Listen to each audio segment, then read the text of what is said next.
जय हिंद साथियों, आज के इस क्लास में आप सभी का बहुत बहुत स्वागत है।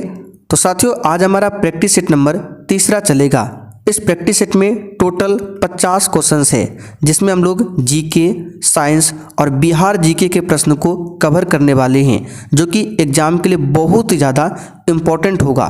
तो आज का प्रैक्टिस सेट आप लोग पूरा ध्यान से लगाइए, और जिनको भी इस एग्ज़ाम के लिए बैच ज्वाइन करना हो, ये व्हाट्सअप नंबर है, इस पर मैसेज करके बता सकते हैं। तो इस सेट का पहला क्वेश्चन देखिए, विश्व बाघ दिवस यानी कि वर्ल्ड टाइगर डे कब मनाया जाता है? 21 अप्रैल, 23 मई, 18 जून या फिर 29 जुलाई को? चलिए, क्वेश्चन नंबर 1 के लिए आप लोग आंसर बताइए। वर्ल्ड टाइगर डे कब मनाया जाता है? तो यहाँ पर जो भी साथी 29 जुलाई बता रहे हैं, आपका बिल्कुल सही जवाब है। 29 जुलाई को विश्व बाघ दिवस मनाया जाता है। अच्छा, अगर आपसे पूछे भारत में सबसे अधिक बाघों की संख्या कहाँ पर है, तो याद रखिएगा मध्य प्रदेश में। इसलिए मध्य प्रदेश को टाइगर स्टेट के नाम से भी जाना जाता है। अगला क्वेश्चन, मालदीव गणराज्य, जिसे मालदीव द्वीप समूह भी कहा जाता है, यह उत्तर मध्य में स्थित स्वतंत्र द्वीप देश है। बताइए किस महासागर में? मालदीव जो है ये कहाँ पर है, आपको बताना है। तो इसका सही जवाब है हिंद महासागर में। फर्स्ट ऑप्शन आपका सही जवाब है, हिंद महासागर में। अगला क्वेश्चन, भारत के संविधान में मौलिक कर्तव्य किस संविधान संशोधन के द्वारा जोड़ा गया है?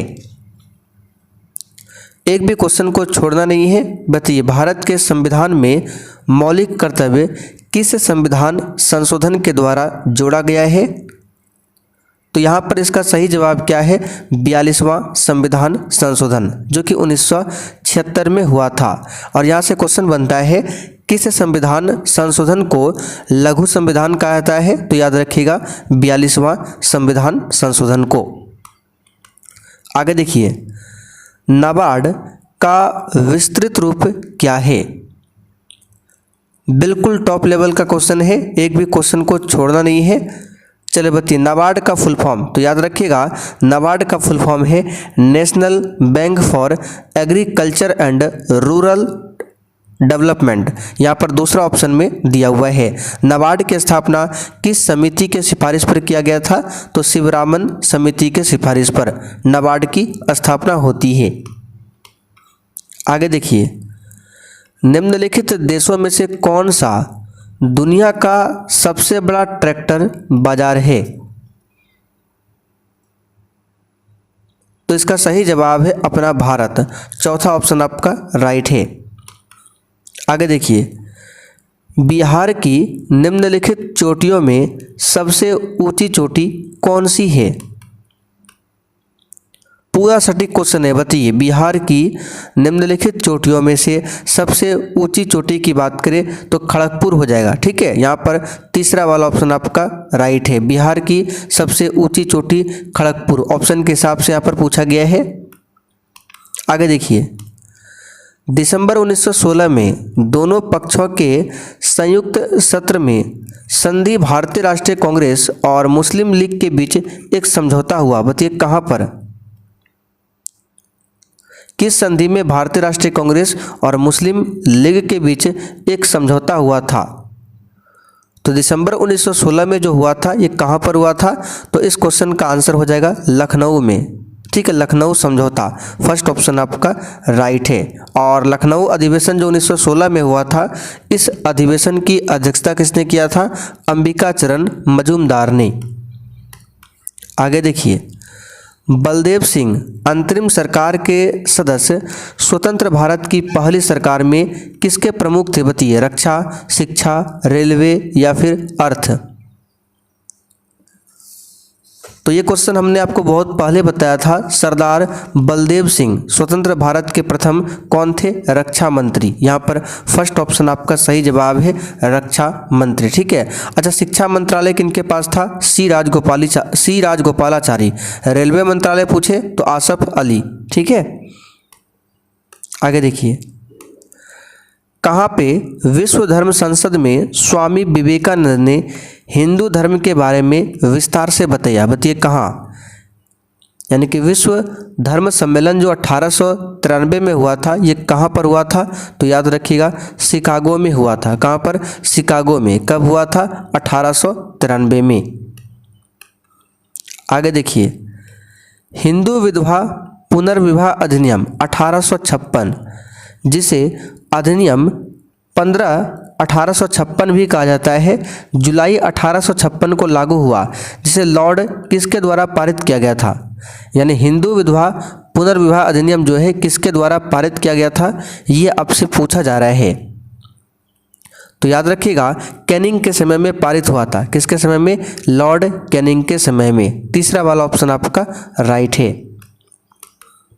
आगे देखिए, बक्सर के युद्ध के बाद ईस्ट इंडिया कंपनी मुगल सम्राट को प्रतिवर्ष करने के लिए सहमत हुई का भुगतान, यानी कि पूछा गया है बक्सर के युद्ध के बाद ईस्ट इंडिया कंपनी ने मुगल सम्राट को कितने रुपये प्रतिवर्ष करने के लिए कितने रुपये प्रतिवर्ष भुगतान करने के लिए सहमत हुई थी, ये आपको बताना है।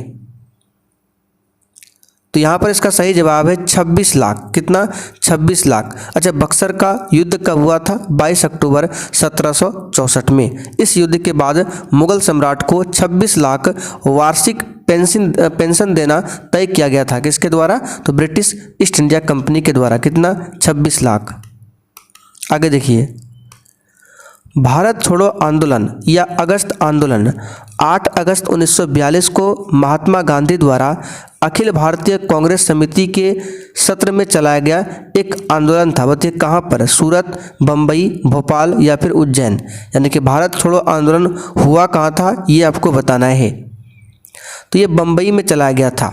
ठीक है, यहाँ पर दूसरा वाला ऑप्शन आपका राइट है। बम्बई के ग्वालियर टैंक में आयोजित हुआ था ये अधिवेशन, और इस अधिवेशन की अध्यक्षता किसने किया था? अबुल कलाम आज़ाद ने किया था। भारत छोड़ो आंदोलन हुआ था कब? 1942 में, और इसी आंदोलन में महात्मा गांधी जी ने करो या मरो का नारा दिया था। 1928 के बारदोली सत्याग्रह का नेतृत्व किसने किया था? बताइए। तो ये किया था सरदार वल्लभ भाई पटेल ने। और साथियों, जैसे ही क्लास खत्म हो जाएगा पूरा क्लास का पीडीएफ आपको आंसर के साथ मिल जाएगा एप्लीकेशन पर। क्लास का पीडीएफ, क्लास का नोट्स, क्वेश्चन बैंक, सब कुछ, सारा कुछ आपको मिल रहा है मात्र 49 में। तो जो पीछे हमने व्हाट्सएप नंबर लिखाया है उस पर मैसेज कीजिए। निम्नलिखित में से कौन सी नदी थार रेगिस्तान से होकर बहती है? तो इसका सही जवाब है लूनी नदी। ये थार रेगिस्तान से होकर बहती है। उत्तरी अंडमान का उच्चतम बिंदु 732 मीटर पर स्थित चोटी है। बताइए क्या? यानी कि आपको बताना है उत्तरी अंडमान का सबसे उच्चतम बिंदु क्या है, जो कि 732 मीटर है। तो याद रखिएगा ये है सैडल पीक। अंडमान निकोबार की सबसे ऊंची चोटी है सैडल पीक। तीसरा वाला ऑप्शन आपका राइट है। इसका हाइट दिया हुआ है 732 मीटर। आगे देखिए, बालाघाट का मलांजखंड क्षेत्र और झुंझुनू का खेतड़ी सिंगना क्षेत्र किसके महत्वपूर्ण खनन केंद्र है? तो ये मध्य प्रदेश में है मलाजखंड। ठीक है, कहाँ पर है? मध्य प्रदेश में।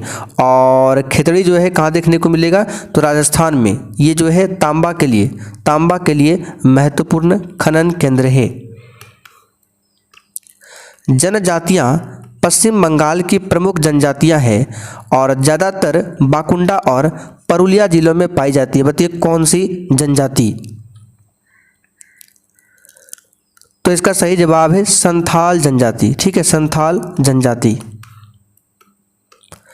किस पंचवर्षीय योजना में कहा गया कि आर्थिक विकास का लाभ समाज के अपेक्षाकृत कम विशेषाधिकार प्राप्त वर्गों को अधिक से अधिक मिलना चाहिए? बताइए किस पंचवर्षीय योजना में ये कहा गया? तो याद रखिएगा दूसरी पंचवर्षीय योजना। इसका समय अवधि था 1956 से लेकर 1961 तक। और द्वितीय पंचवर्षीय योजना किस पर आधारित था? तो महालनोबिस मॉडल पर। निम्नलिखित में से किस देश की समुद्री सीमा भूमध्य सागर पर नहीं है? इसका आंसर याद रखिएगा बेल्जियम। बेल्जियम की सीमा जो है ये भूमध्य सागर पर नहीं है। आगे देखिए 20 नंबर, भारतीय संविधान में पंचायती राज प्रणाली को किस वर्ष संशोधन में औपचारिक रूप से दिया गया, यानी कौन से संशोधन से? तो इसके लिए हुआ था 73वां संविधान संशोधन। कब हुआ था? 1992 में, और ये अधिनियम लागू हुआ था 24 अप्रैल 1993 को। अच्छा, इसके तहत पंचायती राज को कितना विषय दिया गया? तो 29 विषय दिया गया, यानी पंचायती राज में टोटल 29 विषय है। आगे देखिए, कला का अभ्यास भारतीय उपमहाद्वीप के मिथिला क्षेत्र में किया जाता है। किस कला का अभ्यास बताइए? याद रखिएगा मधुबनी कला, मधुबनी चित्रकला, ठीक है, बिहार के मिथिला क्षेत्र से संबंधित है। निम्न में से किस प्रकार के कोयले में सबसे अधिक कार्बन सामग्री होता है बताइए? तो कोयला के 4 प्रकार है। पहला है एंथ्रासाइट, जिसमें कार्बन की मात्रा सबसे अधिक होती है, एंथ्रासाइट। फिर बिटुमिनस आता है, फिर लिग्नाइट आता है, और सबसे घटिया क्वालिटी का कोयला पीट आता है। तो सबसे अधिक कार्बन की सामग्री एंथ्रासाइट में होता है। जिस कोयले में कार्बन की मात्रा जितना अधिक होता है वो कोयला उतना ही अच्छा होता है। द्रव में पूर्णतः या आंशिक रूप से डूबे हुए किसी पिंड पर ऊपर की ओर लगने वाला उत्प्लावन बल पिंड द्वारा विस्थापित द्रव के भार के बराबर होता है। यह कथन किस नियम से संबंधित है? तो याद रखिएगा सिंपल सा क्वेश्चन है, आर्किमिडीज का सिद्धांत है। निम्नलिखित में से कौन सा पदार्थ न चिपकने वाले बर्तन की सतह पर लेपित किया जाता है? तो यह है टेफ्लॉन। चौथा ऑप्शन आपका राइट है। अगला क्वेश्चन देखिए, ध्वनि तरंग की कौन सी विशेषता इसके तारत्व को तय करती है? चलिए 25 का आंसर हो जाएगा आवृत्ति, यानी कि फ्रीक्वेंसी। आगे देखते हैं, ग्रेफाइट मुख्य रूप से निम्नलिखित में से किस तत्व से बना होता है? तो ये कार्बन का बना होता है। आगे देखिए, हार्मोन इंसुलिन हमारे शरीर में किस ग्रंथि द्वारा निर्मित होता है? तो अग्नाशय में होता है, ठीक है, अग्नाशय से। यहाँ पर फर्स्ट ऑप्शन आपका सही है। इंसुलिन की कमी से कौन सी बीमारी होती है? तो मधुमेह बीमारी। प्लास्टर ऑफ पेरिस में सल्फेट का एक महीन सफ़ेद पाउडर होता है, बताइए किस सल्फेट का? सोडियम का, कैल्शियम का, मैग्नीशियम का, या फिर बेरियम का? तो याद रखिएगा इसमें होता है कैल्शियम का, ठीक है। प्लास्टर ऑफ पेरिस में कैल्शियम सल्फेट का एक महीन सफ़ेद पाउडर होता है। निम्नलिखित में से किसने कलकत्ता में यंग बंगाल आंदोलन शुरू किया? तो यंग बंगाल आंदोलन की शुरुआत हेनरी लुइस विवियन डेरिजियो ने किया था। यहाँ पे देखिए हेनरी डेरिजियो दिया हुआ है, तीसरा ऑप्शन राइट है। डैश में लोकप्रिय मंदिर स्थापत्य कला शैली नागर कहलाती है, बताइए कहाँ पर स्थापत्य कला शैली नागर कहलाती है?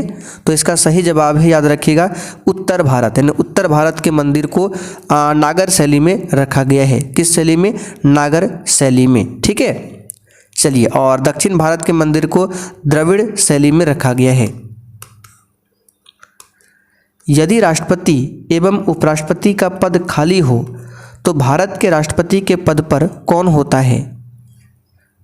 ये बहुत ही सिंपल सा क्वेश्चन है, कौन होता है? तो राष्ट्रपति उपराष्ट्रपति दोनों का पद खाली हो तो भारत का मुख्य न्यायाधीश होता है। भगवान शिव को समर्पित कंदरिया महादेव मंदिर का निर्माण डैश के शासक धंगदेव द्वारा लगभग 999 CE में कराया गया था, बताइए किस शासक ने? तो कंदरिया महादेव मंदिर मध्य प्रदेश के छतरपुर जिला में स्थित है। इसका निर्माण चंदेल राजवंश के शासकों द्वारा करवाया गया था। विटामिन सी की कमी से जो रोग होता है उसे क्या कहा जाता है? तो इसे कहा था स्कर्वी, विटामिन सी की कमी से होता है। रतौंधी विटामिन ए की कमी से, बेरी विटामिन B1 की कमी से। बेरी जैसे कैनबरी, स्ट्रॉबेरी और सस्पेरी में कौन सा खनिज पाया जाता है, बताइए। तो इसमें मैग्नीज पाया जाता है, मैग्नीज।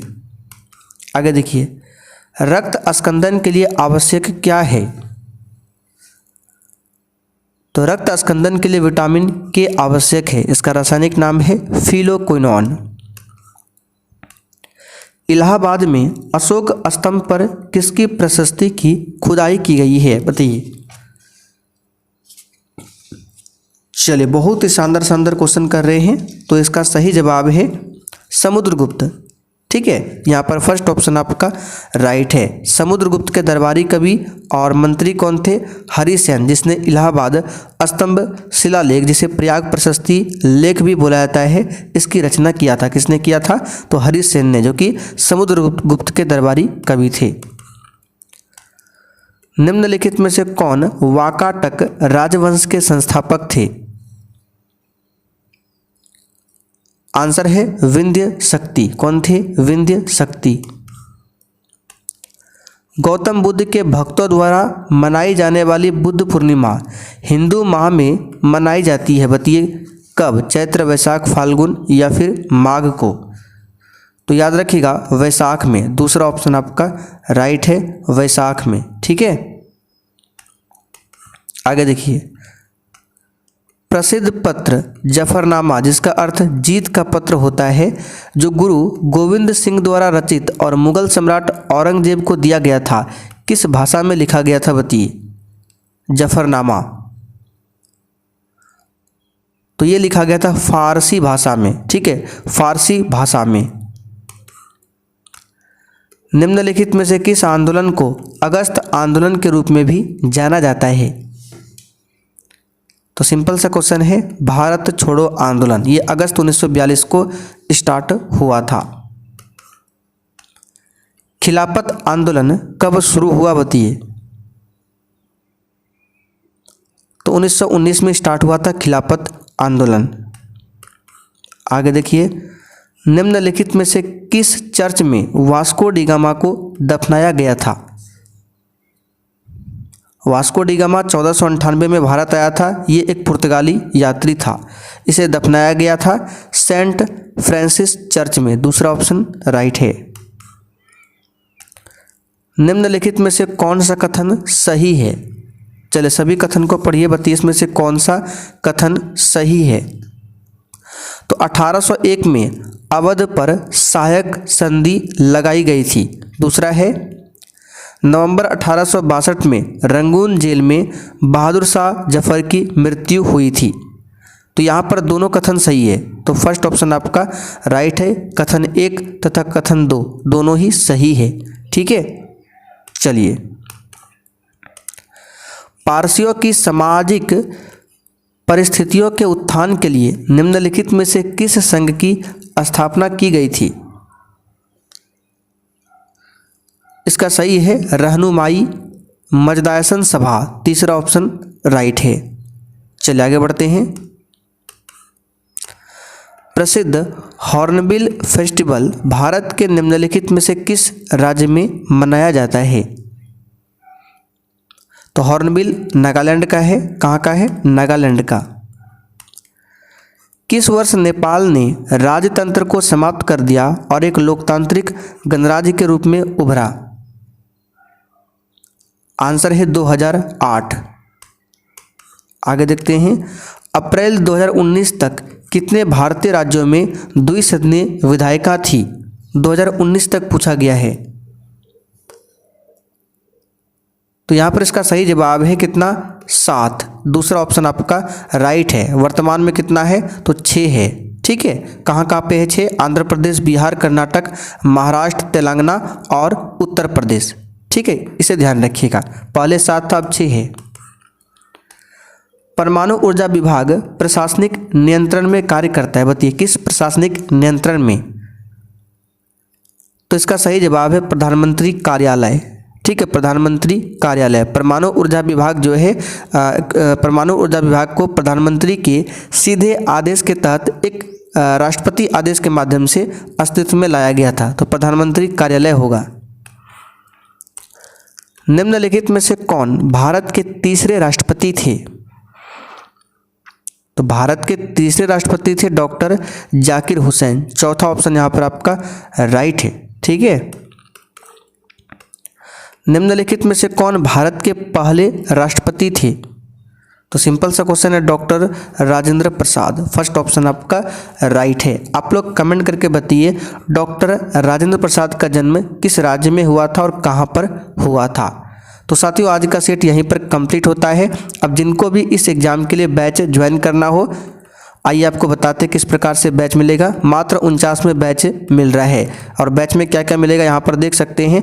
बैच में आपको क्लास का PDF मिल जाएगा आंसर के साथ, उसके बाद वन लाइनर GK GS का booster notes, one liner question bank पिछले 12-13 साल का, उसके बाद special Bihar GK notes, short notes, सब कुछ दिया जाएगा। ठीक है, प्रॉपर क्लास मिलेगा जो यूट्यूब पर होता है। ये सब मात्र 49 में मिल रहा है। तो ये वाला एप्लीकेशन को आपको डाउनलोड करना है, सक्सेस वर्ल्ड MCQ। ठीक है, डाउनलोड करने के बाद इस प्रकार से इंटरफेस शो होगा। आपको ऑल कोर्स पर क्लिक करना है। जैसे ही क्लिक करेंगे सबसे नीचे आपको आ जाना है, लिखा हुआ मिल जाएगा, देख सकते हैं। ये वाला बैच आपको यहाँ पर पेमेंट करके परचेज कर लेना है। और कोई भी समस्या हो तो ये व्हाट्सएप नंबर है, इस पर मैसेज करके बता सकते हैं।